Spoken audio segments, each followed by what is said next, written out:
Hello students start करते हैं नया चैप्टर केमिस्ट्री का structure of atoms. Structure of atoms में सबसे पहले एटम्स होता क्या है ये सब चीज भी हम देखेंगे, बट एटम्स के बारे में सबसे पहले किसने बताया? जैसा कि आपने पहले की क्लासेस में पढ़ रखा होगा कि एटम के बारे में सबसे पहले जॉन डाल्टन ने बताया बाय डाल्टन्स एटॉमिक थ्योरी।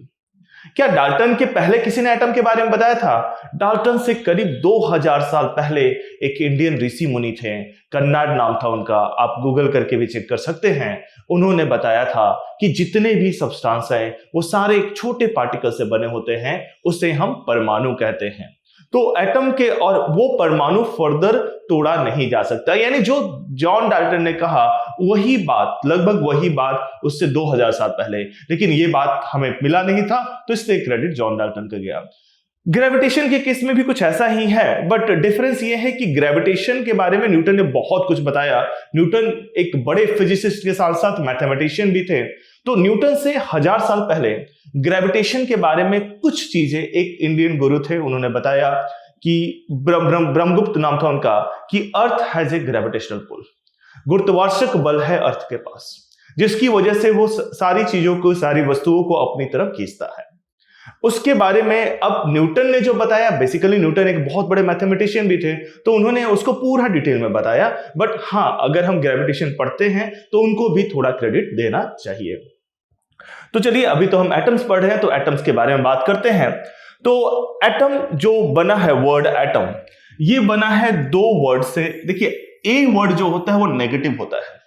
जब किसी वर्ड के साथ ए पहले आता है तो वो नेगेटिव बताता है।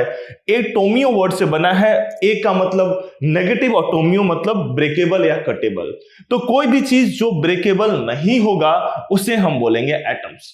तो यानी नाम से ही क्लियर है, it can not be further breakable, but बाद में देखा गया कि हाँ, एटम्स कैन बी फर्दर सब डिवाइडेड, जिसको हमने कहा सब एटॉमिक पार्टिकल्स, जिसके बारे में हम बात करेंगे। तो ये दो चीजें जो हमें यहाँ पे इंट्रोडक्शन हम देख रहे हैं कि क्या क्या चीजें हैं एटम्स के बारे में। तो एटम्स सबसे पहले जॉन डाल्टन ने बताया एटम के बारे में कि ये बिल्डिंग ब्लॉक्स ऑफ मैटर है, एटम से ही सारे मैटर बनते हैं। बाकी इसके अलावा उन्होंने बताया कि एटम, जो डाल्टन का थ्योरी है, एटम अल्टीमेट पार्टिकल है, वो फर्दर सब डिवाइडेड नहीं हो सकता है, जॉन डाल्टन साहब ने बताया। लेकिन आज हमें पता है कि एटम डिवाइड हो सकता है। इनफैक्ट प्रोटॉन और न्यूट्रॉन भी किसी चीज से बने हुए हैं, उस सब्सटेंस को बोलते हैं क्वार्क। खैर, उसे अभी हमें नहीं जानना है, बट हाँ, एटम डिवाइड है। एटम जिन पार्टिकल से बना है, जिसे हम सब एटॉमिक पार्टिकल्स बोलते हैं, वो है इलेक्ट्रॉन, प्रोटॉन और न्यूट्रॉन। उनके बारे में इस चैप्टर में हम डिटेल में पढ़ेंगे, एटम के स्ट्रक्चर को डिटेल में पढ़ेंगे। चैप्टर ही है स्ट्रक्चर ऑफ एटम। तो देखिए, ये थ्योरी आप लिख सकते हो। और अब हम बात करते हैं कि एटम किन सब एटॉमिक पार्टिकल से बना हुआ है। तो देखिए, सबसे पहले समझिए कि ये न्यूक्लियस है। इस न्यूक्लियस में इस तरीके से बहुत डेंसर है। इस न्यूक्लियस में मैक्सिमम मास इसी में कंसंट्रेटेड है, बिकॉज दो मासिव पार्टिकल, जैसे हमने बोला प्रोटॉन,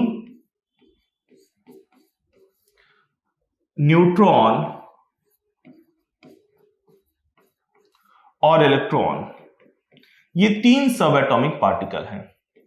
इनका डिस्कवरी धीरे धीरे हुआ था। एटम का जो स्ट्रक्चर भी मैं बोलूंगा वो कुछ बाद में आया था, पहले कुछ और स्ट्रक्चर दिया गया। तो सारा चीज हिस्टोरिकली डिटेल में किस तरीके से पढ़े, तो ये सारा चीज हम लोग जानेंगे, कहां कहां कैसे कैसे बढ़ा गया, पहले क्या आया, फिर उसमें क्या डिफेक्ट आया, तो दूसरा मॉडल आया। तो ये सारा चीज हम समझेंगे इस चैप्टर में। तो प्रोटॉन, न्यूट्रॉन और इलेक्ट्रॉन से बना होता है। अभी जो मैं बता रहा हूं वो करेक्ट जो आपको जानना है वो बता रहा हूं। उसके बाद भी एक मॉडल आया है, बट वो नहीं जानना है। जहां तक आपको जानना है वहीं तक हम लोग यहाँ पे डिस्कस करेंगे। तो इसे हम बोलते हैं न्यूक्लियस, और ये न्यूक्लियस बना होता है प्रोटॉन और न्यूट्रॉन का। इस न्यूक्लियस में होता है प्रोटॉन और न्यूट्रॉन। प्रोटॉन और न्यूट्रॉन दोनों हैवियर हैं, इलेक्ट्रॉन बहुत ही लाइटर है। इलेक्ट्रॉन का मास 1/2000 टाइम्स, मतलब 2000 टाइम्स कम होता है प्रोटॉन के मास से। ठीक है, तो मोस्ट ऑफ द मास यहां पे कंसंट्रेटेड हो जाता है न्यूक्लियस में, और इलेक्ट्रॉन इसके चारों तरफ सर्कुलर पाथ में मूव करता है। इस पाथ में इलेक्ट्रॉन मूव करता है। तो ये तो हम ऐसा ऑब्जर्व कर पा रहे हैं, ये जो बोर्ड है 2 डायमेंशनल बोर्ड पे ऐसे ऑब्जर्व कर पा रहे हैं। ये जो सर्कुलर पाथ है इसे हम ऑर्बिट कहते हैं। और ये सर्कुलर पाथ ऐसा नहीं कि एक ही प्लेन में है, इस तरीके से कंसेंट्रिक सर्कल कोई जरूरी नहीं है कि होगा। ये किस तरीके से हो सकता है वो भी मैं आपको दिखा रहा हूं।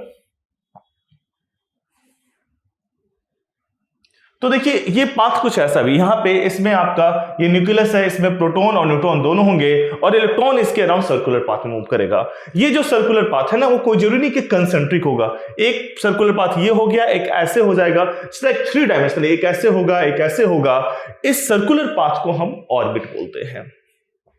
तो पहले कुछ बेसिक बातें हम लिख लेते हैं कि एटम 3 सब एटॉमिक, देखिए सब एटॉमिक मतलब एटम से भी छोटा, सब मतलब छोटा, तो सब एटॉमिक पार्टिकल कौन कौन से हो गए, इलेक्ट्रॉन हुआ, प्रोटॉन हुआ और न्यूट्रॉन हुआ।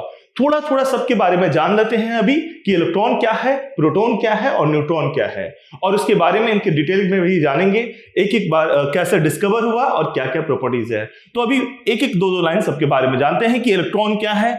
इलेक्ट्रॉन एक सब एटॉमिक पार्टिकल है जिसका चार्ज नेगेटिव होता है और मास बहुत ही कम होता है, 1/2000 टाइम्स, लगभग 184 लिखा होगा मास का। अभी तो फिलहाल हम मास लेके चलते हैं, 1838 टाइम्स होता है कम, मतलब 1/2000 टाइम्स, नियरली 1/2000 टाइम्स कम होता है प्रोटॉन के मास से। तो इलेक्ट्रॉन एक सब एटॉमिक पार्टिकल है जो कि नेगेटिवली चार्ज होता है और उसका मास काफी कम होता है। प्रोटॉन पॉजिटिवली चार्ज होता है और न्यूट्रॉन के पास कोई चार्ज नहीं होता है। न्यूट्रॉन वर्ड बना है न्यूट्रल वर्ड से, तो इसके पास कोई चार्ज नहीं होता है। और जैसा कि हमने डिस्कस किया अभी कि प्रोटॉन और न्यूट्रॉन दोनों न्यूक्लियस में रहते हैं और इलेक्ट्रॉन उसके चारों तरफ घूमते रहता है सर्कुलर पाथ में। उस सर्कुलर पाथ का नाम है ऑर्बिट। ये आप लिख सकते हो। और ये भी हमने देख लिया कि इलेक्ट्रॉन आउटसाइड द न्यूक्लियस पाए जाते हैं सर्कुलर पाथ में, जिसे हम ऑर्बिट कहते हैं। अब हर एक ऑर्बिट में नंबर ऑफ इलेक्ट्रॉन्स भी डिफर करेगा और न्यूक्लियस में नंबर ऑफ प्रोटॉन्स और न्यूट्रॉन भी डिफर करेगा, डिपेंडिंग ऑन कि आप कौन सा एलिमेंट ले रहे हो। तो किस एलिमेंट में कितना प्रोटॉन होगा, कितना न्यूट्रॉन होगा, ये भी डिस्कस करेंगे इस चैप्टर में। बट फिलहाल तो अभी आप इतना जानिए कि हर एक एटम में प्रोटॉन और इलेक्ट्रॉन दोनों का नंबर और न्यूट्रॉन तीनों का नंबर वेरी करता है। तो कैसे वेरी करता है, क्या है, सारा चीज डिटेल में देखेंगे। आप इस पॉइंट को नोट डाउन कर लीजिए। यहां पे हम इंट्रोडक्शन खत्म करते हैं और आगे बढ़ते हैं डिस्कवरी पे कि किस तरीके से प्रोटॉन का डिस्कवरी हुआ, किस तरीके से इलेक्ट्रॉन का डिस्कवरी हुआ, किस तरीके से न्यूट्रॉन का डिस्कवरी हुआ। और फिर हम समझेंगे एटॉमिक मॉडल कि जब हमें पता चला कि एटम सबसे छोटा नहीं है, एटम में सब एटॉमिक पार्टिकल है, छोटे छोटे प्रोटॉन, इलेक्ट्रॉन और न्यूट्रॉन। जब ये बात हमें पता चल गया तो अब सबसे छोटा एटम नहीं है, तो इसके अंदर प्रोटॉन और न्यूट्रॉन किस तरीके से डिस्ट्रीब्यूटेड है, ये बात अभी हम करेंगे।